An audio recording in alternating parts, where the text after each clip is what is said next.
If stories of impossible bargains have echoed through history, one account stands apart from all the rest. It is not a legend whispered through generations, nor the confession of an artist reflecting on a dream. It is a narrative preserved in the Gospels themselves, a moment in which temptation is presented not as an abstract idea, but as a direct confrontation. Before beginning his public ministry, Jesus withdrew into the wilderness. According to the Gospel accounts, he fasted for 40 days and 40 nights. In the silence of the desert, the body weakened, hunger intensified, the comforts of ordinary life disappeared. It is here, at a moment of profound physical vulnerability, that the Tempter appears. The first challenge seems almost reasonable. If you are the Son of God, command these stones to become bread. On the surface, the request is simple. Feed yourself, relieve your hunger, use power to satisfy immediate need. Yet Jesus refuses. He answers with words drawn from Scripture. Man shall not live by bread alone, but by every word that comes from the mouth of God. The temptation is not merely about food, it is about priorities. Will the body rule the spirit, or will the spirit govern the body? The second temptation is more subtle. Jesus is taken to the pinnacle of the temple. Again, a challenge is issued. If God truly protects you, prove it, leap into the unknown, force heaven to intervene. Even here, the tempter quotes Scripture. The encounter reminds readers that sacred words themselves can be misused when separated from their purpose. Jesus answers once more, do not put the Lord your God to the test.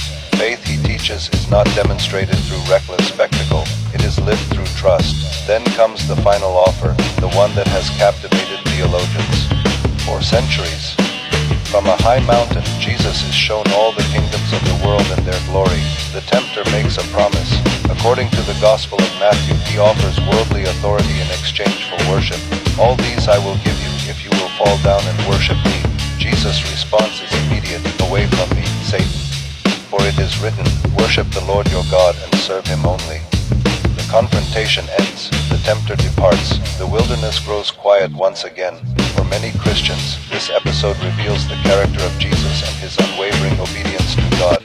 Others have also reflected on what the temptations themselves represent, not simply 3 isolated tests, but 3 enduring patterns that continue to confront humanity: the temptation of appetite, the temptation of pride, the temptation of power, needs, recognition, control. 3 desires that have shaped civilizations. 3 desires that continue to shape individual lives. Across centuries, religious teachers have returned to this passage because they see in it a mirror. The wilderness is not only a place on a map, it is every season of uncertainty, every moment of weakness, every crossroads where conviction meets opportunity. The offer itself is also significant. Whether interpreted literally or symbolically, it raises an enduring question. What does it mean to possess the kingdoms of the world? Is true authority measured by wealth, by influence, by political power? Or is there another kind of kingdom entirely? Throughout history, many spiritual traditions have cautioned that outward success and inward peace are not always companions. The pursuit of one can easily eclipse the other. This tension appears repeatedly in religious literature. Warnings against becoming consumed by status, against allowing temporary rewards to overshadow lasting purpose, against confusing possession with fulfillment. The challenge presented in the wilderness is therefore larger than one moment in history.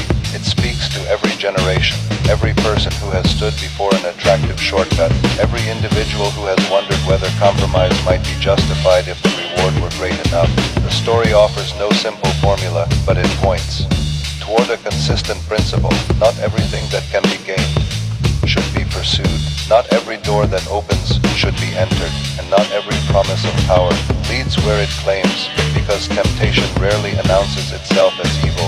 More often, it disguises itself as necessity, as opportunity, as destiny. The wilderness reminds us that the greatest victories are not always won on battlefields. Sometimes they are won in silence, within the unseen struggle of the human heart, and perhaps that is why this ancient account continues to resonate. Not because it speaks only of one man in one desert, but because it asks a question that every generation must answer for itself. What, if anything, is worth more than the soul?